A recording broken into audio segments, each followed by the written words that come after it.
Paham? Yang di belakang paham? Coba, kamu ini kalau dikit kemana larinya? Udah ada. Kalau ini kembali depan ya. Saya tanya kalian coba yang di belakang. Ini. Kalau perhatiannya ya.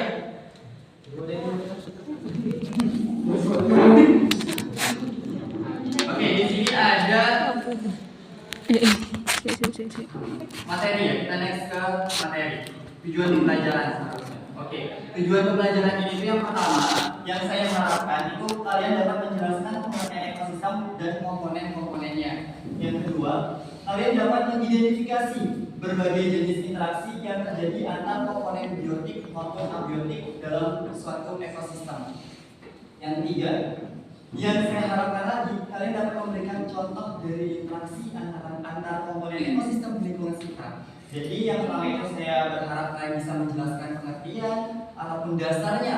Yang kedua, saya harapkan kalian dapat mengidentifikasi. Jadi kalian tidak hanya dapat dasarnya aja, tapi kalian bisa untuk yang namanya mengidentifikasi. Misal kalian keluar dari sini ataupun kalian ke lingkungan kalian itu tahu, oh ini tuh salah satu abiotik, oh ini termasuk biotik, oh ini ekosistemnya itu seperti ini, jadi kayak gitu. Yang kalian itu saya bisa berharap pada kalian juga bisa mengasih contoh. Jadi misal kalau kalian ditanya, kalian keluar dari sini, kalian ke masyarakat sekitar, kalian ditanya, ini tumbuhan ini masuk abiotik atau biotik? Nah kalian biar bisa tahu dan bisa membedakan, ngasih contohnya. Oh tumbuhan ini tuh abiotik ibu, tumbuhan ini tuh tanaman ini tuh dia spesiesnya ini, itu tujuannya tuh gitu. Ya bisa dimengerti. Oke, selanjutnya kita ke materi yang utama. Sebentar, kursornya hilang. Kita balik ke materi. Nah, di sini ada komponen ekosistem. Jadi di sini kita ada membahas 3 materi atau 3 bab. Yang pertama bukan 3 bab, 3 sub materi. Bukan 3 bab terlalu banyak. Jadi di situ ada komponen ekosistem, ada jenis interaksi antar komponen biotik dan abiotik, dan juga ada rantai makanan. Selanjutnya kita langsung ke materi pertama, yaitu ada komponen ekosistem. Komponen ekosistem itu bisa merupakan suatu jaringan yang terbentuk oleh interaksi saling memengaruhi antara organisme hidup, biotik dan lingkungan tanpa kehidupan abiotik di suatu area. Jadi ekosistem bisa memiliki skala kecil dan juga memiliki skala besar. Skala kecilnya itu di mana? Contohnya itu udah dijelaskan di sana, itu ada di akuarium, dan untuk skala besar itu di hutan tropis atau di hutan-hutan di sini. Kalau misal kalian di sini ada hutan di mana ya? Bumi teroris. Nah itu termasuk untuk skala besarnya. Terus juga ada terdapat perpindahan energi dan siklus bakat yang memelihara keseimbangan kehidupan. Komponen ekosistem terdiri dari 2 kelompok besar, yaitu komponen biotik dan abiotik. Jadi di sini ekosistem itu adalah merupakan suatu jaringan yang terbentuk oleh interaksi saling mempengaruhi antara organisme biotik dan juga organisme abiotik tanpa kehidupan abiotik. Jadi dia kalau misal saling mempengaruhi itu pasti dia ada keterkaitan antara abiotik dengan biotik, maupun sebaliknya tanpa abiotik juga dia juga bisa tanpa yang namanya keterkaitan. Jadi seperti itu. Paham? Paham nggak? Kalau nggak paham bisa ditanyain. Sebelum nanti kalian nilainya jelek loh. Ada yang mau ditanyakan? Sebelum dilanjut yang berapa kelihatan Pak? Kelihatan atau mau di zoom? Kelihatan? Biasanya kelihatan kan? Kelihatan kan? Oke. Atau saya geser wes. Nah. Selanjutnya kita ke komponen biotik. Komponen biotik itu adalah komponen apa? Komponen biotik itu adalah komponen apa? Intinya. Nah, itu. Padahal udah ada loh. Komponen biotik banget. Iya. Sekarang kok jadi komponen biotik itu adalah sebuah makhluk hidup yang ada dalam ekosistem. Jadi semua yang ada di ekosistem yang hidup itu adalah termasuk dalam biotik. Jadi makhluk hidup, entah dia bisa bernafas, entah dia bisa menerima CO2 dan lainnya itu yang masuk dalam biotik. Komponen biotik dibagi menjadi beberapa kelompok berdasarkan peran dan fungsinya. Jadi dalam biotik itu juga itu dibagi menjadi beberapa kelompok. Itu ada berdasarkan peran dan juga ada berdasarkan fungsinya. Kenapa? Karena supaya kita tahu perannya dari abiotik itu apa, fungsinya itu untuk apa. Karena setiap peran itu pasti memiliki fungsinya yang berbeda-beda. Yang pertama itu adalah produsen. Tadi ada ini di soal ini. Dan ini soal ini. Produsen atau autotrof, organisme yang dapat membuat makanan sendiri dari bahan anorganik dengan bantuan energi matahari atau biasa disebut dengan fotosintesis. Terus atau juga bisa dengan energi kimia, kemosintesis. Contoh itu ada tumbuhan hijau, alga, beberapa bakteri, misal ada bakteri kemosintetik. Jadinya produsen kesimpulannya adalah apa? Siapa yang bisa nyimpulin? Produsen adalah ayo lo, angkat tangan yang bisa. Produsen itu apa sih? Udah tak jelasin loh. Simpulkan dengan bahasa kalian sendiri. Nanti teman-teman yang paling aktif dapat gift Iya, dari Ya, dapat gift nanti yang paling aktif. Ayo, apa? Ayo. Produsen apa? Gunakan bahasa sendiri. Bisa membuat makanan sendiri, terus cara dia buat makanan sendiri itu gimana?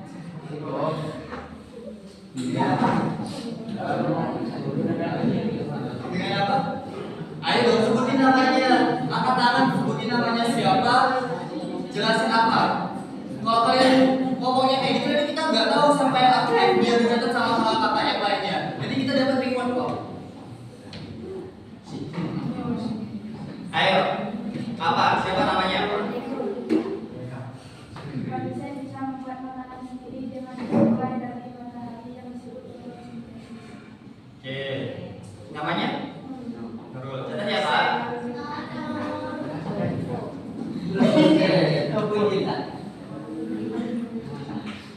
Oke, next ya. Selanjutnya ada konsumen. Tadi produsen, sekarang konsumen. Konsumen atau heterotrof, organisme yang tidak dapat membuat makanan sendiri dan memperoleh energi dengan memakan makhluk hidup. Jadi dia tidak bisa membuat makanan sendiri. Nah, terus energinya dia dari mana? Dari memakan makhluk hidup lainnya. Konsumen ini dibagi menjadi beberapa tingkat. Ada konsumen primer, ada konsumen sekunder, tersier, dan juga ada omnivora. Kalau konsumen primer itu biasanya disebut herbivora, karnivora, terus juga ada tersier dan juga omnivora. Nah, kalau misal herbivora itu dia memakan produsen langsung, memakan produsennya langsung. Contohnya itu seperti sapi, kambing, kelinci. Kalau karnivora itu dia memakan herbivora. Kalau herbivora itu kan dia memakan langsung, ya kan, memakan langsung makhluk hidup ataupun ekosistemnya, jadi dia makan langsung. Itu kalau ya benar herbivora. Kalau karnivora itu dia makan herbivoranya. Jadi dia karnivora itu makan herbivora. Contohnya itu seperti ulat, katak. Jadinya kan di sini contoh nih kan herbivora. Contohnya itu ada sapi, kambing, kelinci. Nah kalau karnivora itu kan dia makan herbivora. Berarti kayak ulat biasanya makan kelinci nggak? Sapi aja dimakan, ya kan? Nah, jadinya dia di sini tuh seperti itu. Jadi karnivora ini makan herbivora. Nah, terus untuk konsumen tersier, ini dia memakan karnivora lainnya. Jadi dia tuh saling berkesinambungan. Seperti rantai. Nah, nanti kita bahas tuh masalahnya itu. Jadi konsumen tersier itu makan karnivora seperti elang, juga harimau. Jadi elang itu makan ular, terus juga harimau biasanya makan yang apa namanya makhluk hidup yang ada di hutan lainnya. Yang misal harimau itu kalau misal lapar itu dia bisa makan antar sesama ininya. Tapi biasanya harimau itu dia harimau itu dia memiliki teritorialnya sendiri. Biasanya sama aja kayak kucing. Ya harimau itu termasuk kucing besar. Kalau kita kan bisa punya kucing kecil nih, kucing kecil aja kalau bisa kita pelihara itu biasanya dia menandakan teritorialnya dengan mengeluarkan urin. Jadi dia menandakan tuh ini teritorial. Kalian tahu nggak teritorial itu apa? Ya. Jadi teritorial itu seperti kayak wilayahnya dia. Jadi misal nih kalian masuk masuk di kelas 7A sama 7B. Nah, misal kalau 7B masuk kelas 7A, pasti ada satu orang yang kayak gini. Ini ngapain sih kelas 7B masuk ke kelas 7A? Ya enggak? Padahal aku merasa itu tempatnya kalian. Itu yang namanya teritorial. Kalau kalian kan bilangnya kayak gitu, cuman kalau untuk kucing itu biasanya dia ngasih uring ataupun kencingnya untuk menandakan ini teritorial kucing. Kalau misal ada yang lewatin atau ada yang masuk ke area dia, berantem meskipun sama kucing. Begitupun juga dengan harimau. Terus ada omnivora, memakan tumbuhan dan hewan. Contohnya siapa? Kita. Jadi kita makan hewan, makan tumbuhan juga, terus juga beruang. Oke, di sini siapa yang bisa menjelaskan apa itu konsumen? Beserta dengan contohnya.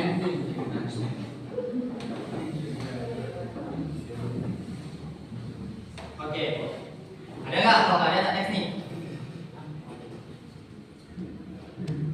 Ya udah, sebenarnya kalian paham ya, kalian ingat-ingat aja. Kata Erik kok kalian tuh pasti paham, cuman mau menjelaskan itu malu ataupun nggak kurang pede lah. Kalian tuh sebenarnya harus pede. Soalnya itu ada dekomposer atau pengurai. Jadi tadi kan udah ada tuh kayak dari pertama itu ada produsen, konsumen.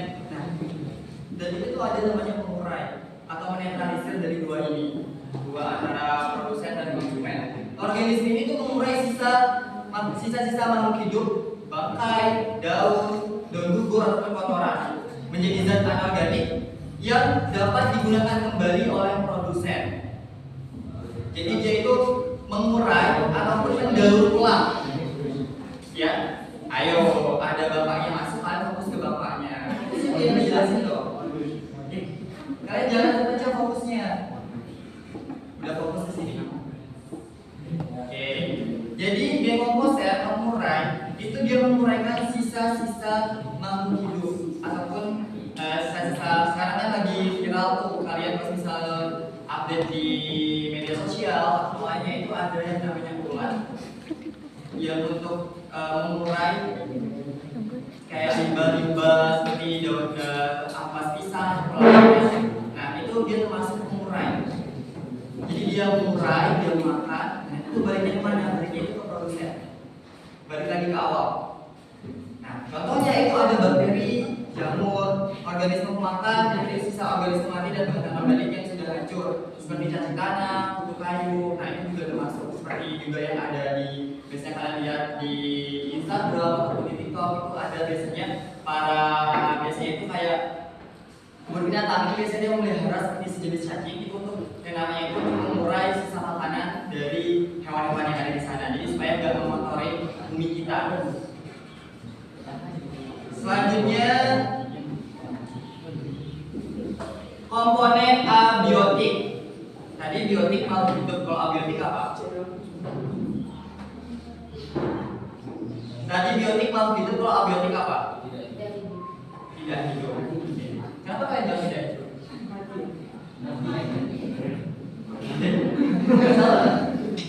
Oke, komponen abiotik itu adalah unsur yang tak hidup yang mendukung kehidupan makhluk hidup dalam ekosistem komponen abiotik. Contohnya air. Kalian perlu nggak air? Perlu. Dia bisa ngomong nggak? Nggak. Bisa nafas nggak? Nggak. Dia masuk? Apa? Ya, atau abiotik. Jadi air itu biar diperlukan oleh semua makhluk hidup untuk proses metabolisme, fotosintesis, dan juga bahan zat-zat nutrisi. Karena kalau misalnya kenapa dia perlu untuk proses metabolisme dan juga fotosintesis, kalau kalian punya pohon, terus kalian nggak siram, apakah dia bisa untuk memfotosintesis? Tidak. Kering nggak pohonnya? Nah, itu. Jadi air itu sangat diperlukan. Terus yang kedua itu ada cahaya matahari, sumber energi utama bagi ekosistem, digunakan tumbuhan untuk fotosintesis. Jadi selain air juga ada cahaya matahari. Karena tanpa adanya cahaya matahari, fotosintesis juga nggak bakal terjadi. Ya. Oke. Soalnya adalah suhu. Terus juga kita kalau sakit sama dokter disuruh berjemur apa enggak? Iya. Tapi berjemurnya jangan jam 12 siang. Nanti kalian yang gosong. Biasanya itu panas yang sangat bagus untuk kesehatan itu jangan sampai di atas jam 10. Ya jangan sampai di atas jam 10. Artinya jangan sampai matahari di atas kepala. Saya itu adalah suhu. Suhu itu mempengaruhi proses fisiologis makhluk hidup seperti pertumbuhan, perkembangan, dan aktivitas enzim. Nah, jadi suhu itu juga sangat mempengaruhi. Kalau misal kalian nanam pohon nih, seharusnya pohon itu ditanam seperti kaktus ya. Kaktus kan dia bisa tanpa over penyiraman ya. Dia juga bisa hidup di tempat yang kering. Tapi kalau misal kaktus kalian siram terus, pasti suhunya itu bakalan lembab dan bakalan mati. Dan itu suhu itu sangat mempengaruhi banget untuk pertumbuhan, baik itu untuk tumbuhan maupun kita juga. Kita juga pas misal lembab ataupun tembok dinding rumahnya kita lembab, itu bakal menumbuhkan bakteri. Kalau kita hirup, kita yang kena, paru-paru kita yang sakit. Jadi suhu itu sangat mempengaruhi banget, baik itu untuk ekosistem maupun kitanya sendiri. Soalnya ada udara. Udara itu mengandung oksigen untuk bernapas dan ada karbon dioksida untuk fotosintesis. Nah, di sini nih yang suka bakar sampah itu juga termasuk polusi udara. Terus juga yang cowok-cowok yang suka naik motornya dia juga motornya tuh ada asapnya apa enggak? Pasti ada asapnya motor. Cuma kalian nggak kelihatan. Itu tuh sangat yang namanya mempengaruhi polusi udara. Dan itu nggak baik untuk kesehatan kita. Karena kita yang menghirup dan kita yang bakal kena imbasnya. Jadi kalian perlu tanamkan ini. Kalian oke lah dengan yang namanya itu kesenangan kalian. Tapi nggak usah mikirin orang lain, mikirin diri kalian sendiri. Kalian pasti menghirup udara itu. Kalian juga yang kena. Kayak gitu. Yang kelima itu ada tanah, tempat hidup bagi tumbuhan dan banyak organisme lainnya, menyediakan unsur hara dan air. Jadi di sini tanah itu tempat hidup bagi tumbuhan dan banyak organisme di dalamnya. Jadi kalian perlu tahu di tanah itu juga nggak hanya tanah, tapi ada organisme di dalamnya juga, ada cacing ataupun ada enzim-enzim lainnya di dalam tanah. Untuk apa? Untuk mempengaruhi yang namanya atau untuk mengaruhi pertumbuhan dari tumbuhan biotik. Misalnya itu ada pH. Kalian tahu nggak kalian pH itu apa? Tahu.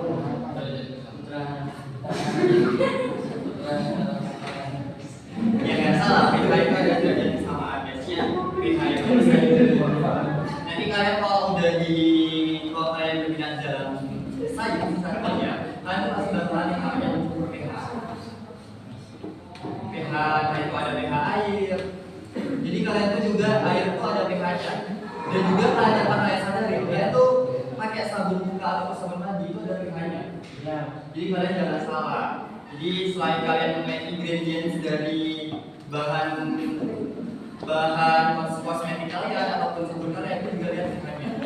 Karena ada pH khusus untuk muka, ada pH khusus juga untuk badan. Oke, selanjutnya jenis interaksi antar komponen atau jenis interaksi antar makhluk hidup. Pertama, komponen biotik. Predasi.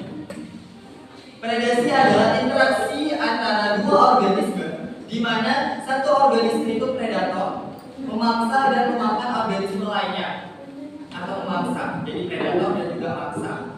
Dalam hubungan ini itu predator diuntungkan karena mendapatkan makanan, sedangkan mangsa dirugikan karena populasinya berkurang atau mati. Adapun cirinya, ini kalian bisa lihat nih, beruang makan apa ini? Makan ikan ya? Makan ikan. Gak mungkin dia makan selain ikan. Oke, di sini tuh yang predator yang mana? Beruang. Yang berarti yang dimangsa? Ikan. Nah, berarti di sini predator menguntungkan nggak? Menguntungkan karena dia bisa makan dan ya. Tapi yang dimangsa ini rugi karena ekosistemnya dia bakal terganggu. Ekosistemnya dia bakalan punah karena dimakan terus sama beruang. Ya, jadi interaksi antar makhluk hidup itu lebih kalau predasi itu dia antara dua organisme, yang mana satu organisme ini predator, satunya ini mangsa. Jadi predasi itu apa? Predasi itu apa? Angkat tangan, sebutin namanya. Angkat tangan, sebutin namanya. Predasi itu apa?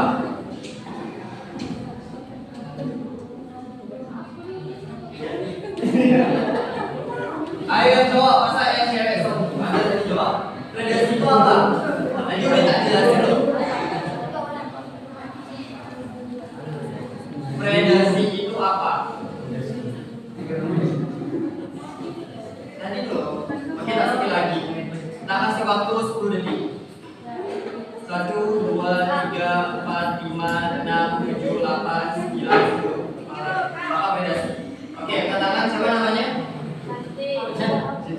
Siapa namanya?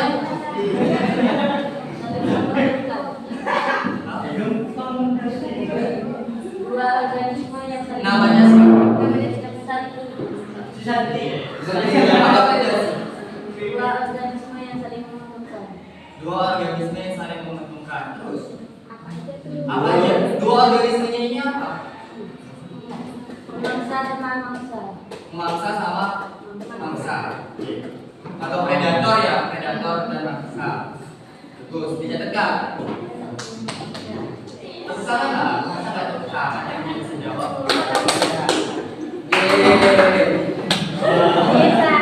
Yeay. Oke, ini contoh predasi. Singa memangsa zebra di padang rumput, ular memangsa tikus di sawah. Ini kayak gitu. Di singa memangsa zebra, zebranya kasihan, pasti populasinya dia bakal punah karena dimangsa terus sama singa. Begitupun juga dengan ular, memangsa tikus di sawah dan lain-lainnya. Manfaat predasi bagi ekosistem. Nah, nih manfaat predasi. Kalau ada predator, ada yang namanya dimangsa. Manfaatnya itu menjaga keseimbangan populasi makhluk hidup, terus membantu seleksi alam karena biasanya predator memangsa individu yang lemah atau sakit. Jadi pasti predator itu mencari mangsa yang lemah atau yang di bawahnya, yang gak bakalan bisa menahan kekuatan dari predator. Seperti singa dengan zebra. Singa kan raja hutan ya. Sedangkan zebra itu biasanya tubuhnya gak terlalu besar seperti singa dan tenaganya juga lebih besar tenaga singa daripada zebra. Jadi di sini tuh biasanya dia membantu alam menyeleksi. Karena biasanya predator itu memangsa individu yang lemah. Jadi manfaatnya itu untuk membantu alam untuk menyeleksi. Terus juga untuk menjaga keseimbangan populasi makhluk hidup juga. Terus ada kompetisi. Nah, kompetisi ini tuh adalah sama juga interaksi antara dua atau lebih organisme yang saling bersaing untuk mendapatkan sumber daya yang terbatas seperti makanan, air, cahaya, ruang atau pasangan hidup. Nah, pasangan hidup. Kalian ada bersaing dari cowok nih. Curiga tadi cowok ada bersaing berebutin satu cewek? Ada. Jangan, nanti kalian kompetisi namanya. Kompetisi ini biasanya terjadi antara individu dari spesies yang sama maupun antara spesies yang berbeda. Ada kompetisi ini dibagi menjadi dua jenis, yaitu ada kompetisi intraspesifik dan juga ada kompetisi interspesifik. Intra itu persaingan antar individu dalam suatu spesies. Contoh, udah ada jantan bisa mendapatkan pasangannya. Contoh kalian sama manusia, terus kalian rebutan pasangan. Ceweknya satu, tapi ada dua cewek. Ataupun sebaliknya. Ada dua cewek, tapi suka sama satu cowok. Nah, itu biasanya debat dan kalian tuh. Debat dan kalian itu termasuk kompetisi intraspesifik. Contohnya ini guys, gak usah pakai hewan, kalian aja deh. Dua cowok, satu cewek, nah berebut dan ini. Biasanya saling berantem atau enggak temuin di belakang kelas. Siapa yang menang dari cewek itu? Siapa yang kayak gitu? Ya, kenapa apa ini? Selanjutnya itu ada kompetisi interspesifik, persaingan antar individu spesies yang berbeda. Jadi kan intra itu pasti dia yang sama atau dalam satu lingkup. Kalau inter pasti kan di luar. Nah, jadi interspesifik itu persaingan antar individu dari spesies yang berbeda. Contohnya singa dan hiena atau hiena enggak? Tahu. Sama kan terlihat sama seperti singa, tapi dia itu spesiesnya berbeda. Terlihat sama tapi spesiesnya berbeda. Antara singa dan hiena, dia bersaing mendapatkan mangsa yang sama di padang rumput. Mangsanya apa? Biasanya singa tadi kayak mangsa zebra, ya kan? Terus singa dan hiena ini kan spesiesnya berbeda. Zebra juga berbeda. Dan dia bersaing nih untuk mendapatkan zebra ini. Karena apa? Karena biasanya dalam satu teritorial atau suatu hutan, biasanya zebra itu sedikit, jadi dia bersaing di sana, berkompetisi antara singa dan hiena untuk mendapatkan makanannya ini, zebranya ini. Seperti itu. Paham? Ini nggak bisa contoh pakai manusia, karena manusia itu satu spesies, jadi contohnya hewan. Jadi yaitu singa dan hiena atau yang beda spesies itu apa ya? Singa, kalau kalian nggak ada gambaran hiena, harimau guys. Harimau, singa dan harimau. Makanannya apa? Misal dalam satu kawasan itu ada kambing. Kambingnya cuma satu di tengah hutan, terus ada singa sama harimau. Berebut gak dia? Sama-sama lapar nih. Nah itu dia kompetisi. Siapa yang boleh dapat? Itu yang namanya kompetisi interspesies. Kalau intra itu dia satu spesies, seperti manusia satu spesies. Tapi kalau itu intra, kalau inter itu dia dua spesies. Paham? Jadi intra spesifik itu satu spesies. Kalau inter itu dua. Jadi pahami. Oke. Nah ini keluar nih di soal. Ciri-ciri kompetisi terjadi jika sumber daya terbatas, seperti yang tadi Kak udah bilang. Kalau misal sumber dayanya zebranya atau kambingnya terbatas, mulai sedikit, nah ini kompetisi sudah mulai terjadi. Terus dapat merugikan kedua pihak yang bersaing, meski salah satu bisa lebih unggul. Karena kalau mereka bersaing pasti ada salah satu yang namanya ini mati atau penumpahan darah di sana. Peperangan lah bisa dibilang. Karena dia merebutkan satu spesies atau satu makanan mereka. Pasti mereka bergelut lah, pasti mereka cakar-cakaran lah, ya kan? Nah jadi kayak gitu. Terus dapat menyebabkan salah satu pihak harus bermigrasi atau beradaptasi. Nah, jadi kalau misal jadi harus ada yang mengalah. Jadi misal nih singa sama harimau, makanannya udah habis nih, stoknya udah habis antara singa atau harimau, mengalah, pindah teritorial, mencari teritorial baru yang ada makanannya lagi.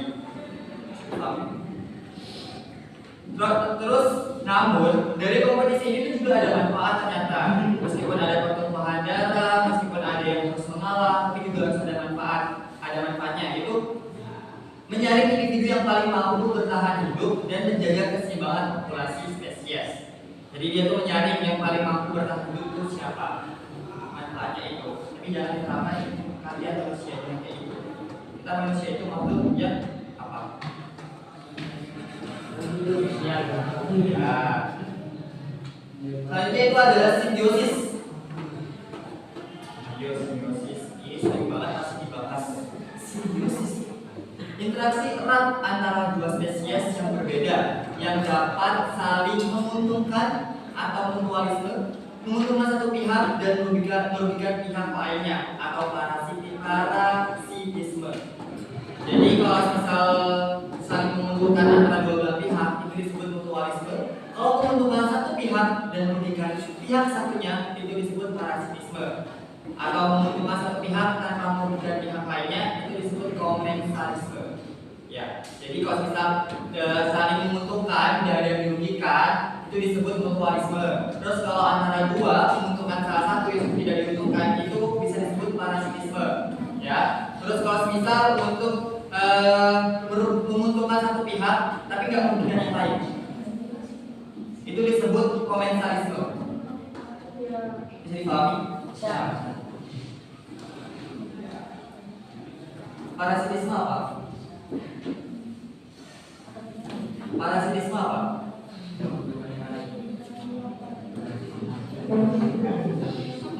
Belum ada 10 detik loh tak jelasin. Parasitisme apa? Udah ada tulisannya parasitisme. Ya boleh katakan namanya. Apa? Apa parasitisme? Menguntungkan satu pihak dan merugikan pihak yang lain. Oke. Benar ya? Yuk. Sebentar tulisannya bilang. Contoh simbiosis. Ini contoh simbiosis mutualisme. Itu ini ya, ini mutualisme. Contohnya itu ikan badut dan anemon laut. Terus untuk parasit, kan ikan badut sama anemon laut ini kadang-kadang dia kalian bisa bedain nggak antara ikan badut sama anemon? Bisa. Hampir sama kan? Iya. Nah dia termasuk dalam contoh mutualisme atau saling menguntungkan. Terus ada parasitisme. Contohnya itu benalu dan pohon mangga. Kalian yang punya pohon mangga di rumah siapa? Saya. Serius? Boleh lah ini. Siapa?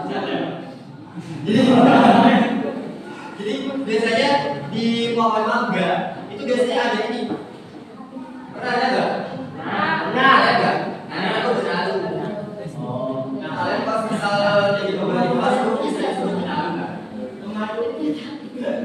Jangan jadi benalu, karena harus jadi orang yang bisa menguntungkan juga sama saling menguntungkan. Jangan merugikan satu pihak, menguntungkan satu pihaknya. Jangan seperti parasitisme. Jadi kalian disebut parasit, disebut benalu. Nah, terus untuk komensalisme dari apa komensalisme?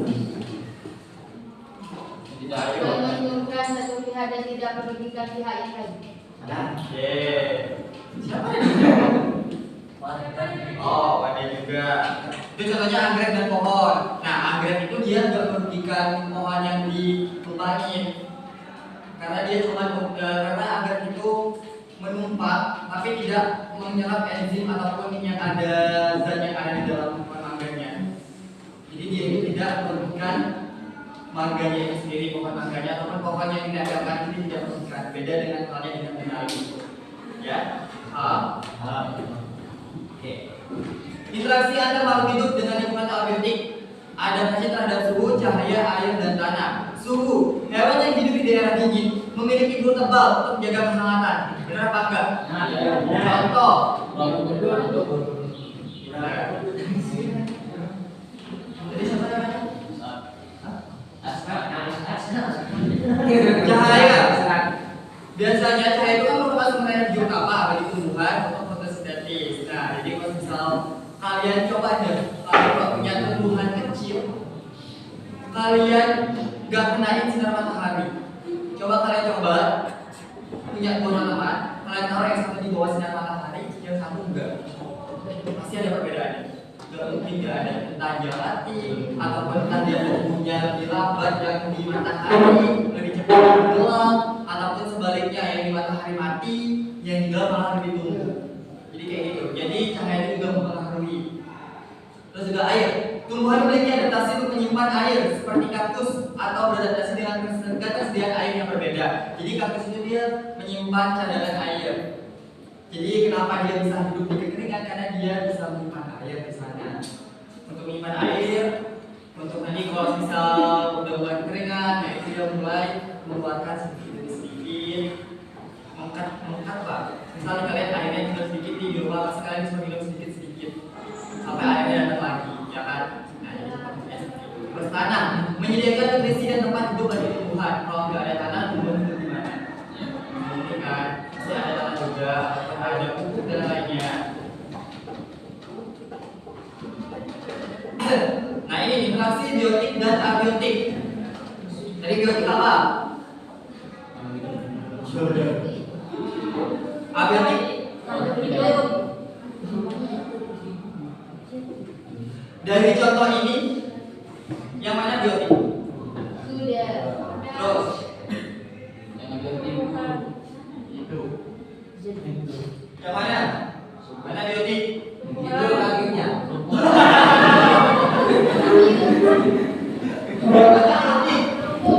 Rumput, terus kuda, pohon, tanah. Oke, abiotik ada nggak? Nggak ada. Ada. Apa? Sungai. Tapi bilang ada. Ini ada, bilang ada katanya. Ada. Apa? Mana ada? Kalau kata sih bilang ada. Nah, apa itu? Ada. Jaya gula. Oksigen. Cahaya. Tidak usah ya bedain biotik sama abiotik. Jadi interaksi biotik dan abiotik itu adalah interaksi ini membentukkan ekosistem dan menciptakan aliran energi dalam biokimia dan produktivitas ekosistem. Contohnya tumbuhan menyerap nutrisi dari tanah, kemudian hewan memakan buah-buahannya, dan akhir sisa-sisa makhluk hidup akan mengurai menjadi nutrisi untuk tanah lagi. Jadi tanah itu menyerap nutrisi. Jadi tumbuhan itu menyerap nutrisi dari tanah, kemudian hewan makan. Contohnya kayak rumput nih. Berarti kan rumput tumbuh di tanah, menyerap yang ada di tanah, terus dimakan sama kuda, ya kan? Dimakan sama kuda. Nah terus nanti kotoran kuda itu bakalan balik lagi ke tanah. Begitupun juga sebagai paham nggak Pak ya? Oh iya. Apa gimana? Gimana ya? Ini kayak gitu. Jadinya tumbuh di tanah, tumbuhan itu menyerap energi yang menyerap enzim-enzim yang ada di tanah. Terus juga tumbuhan itu dimakan sama kuda itu mendapat energi dari rumput itu. Kuda itu kenyang terus mengeluarkan ini apa namanya mengeluarkan kotoran, jadi kotoran itu bakal diserap oleh tanah. Enzim-enzim baiknya loh ya, dan enzim buruknya. Jadi seperti itu. Interaksi biotik dan abiotik. Rantai makanan. Nah, kita bahas rantai makanan. Kalian pasti harusnya udah paham, udah familiar banget dengan yang namanya rantai makanan. Ya kan? Rantai makanan itu adalah peristiwa makan dan dimakan dengan urutan dan arah tertentu. Dalam proses makan dan dimakan ini terjadi perpindahan energi dari produsen ke konsumen lalu ke pengurai. Rantai makanan yang dimulai dari produsen terlebih dahulu itu disebut dengan rantai makanan rumput. Rantai makanan yang dimulai dari detritus itu partikel-partikel organik hasil pengurai berbagai organisme mati dan sisa organisme. Jadi kan rantai makanan itu dimulai dari produsen disebut rantai makanan rumput. Jadi contohnya berarti ini mulainya dari mana? Rumput. Dari rumput. Terus jadi pesan udah tak ajarin cara bacanya. Tadi udah ajarin cara bacanya di waktu ujian ini. Gimana nih? Masa rumput dimakan belalang? Masa rumput memakan belalang?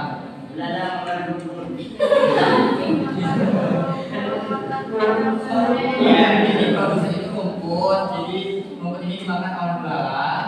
Terus belalang itu kan biasa dimakan oleh burung. Burung dimakan kucing. Ya kan? Jadinya rumput dimakan belalang, belalang dimakan burung, burung dimakan serigala.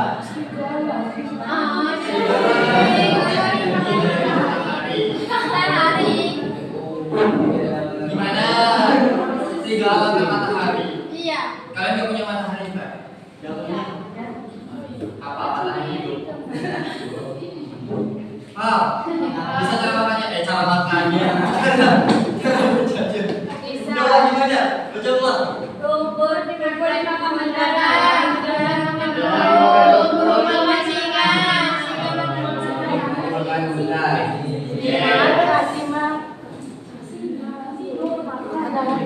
Udah paham ya? Dalam rantai makanan itu terdapat struktur trofik yang terdiri dari tingkatan trofik 1, 2, 3, 4, dan 5.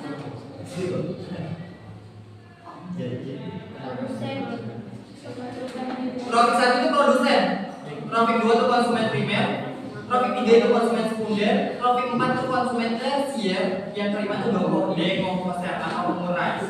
Jadi konsumen itu ada primer, ada sekunder, dan juga ada tersier. Ya, tadi udah dijelaskan di awal apa tuh konsumen primer. Yang mana konsumen primer?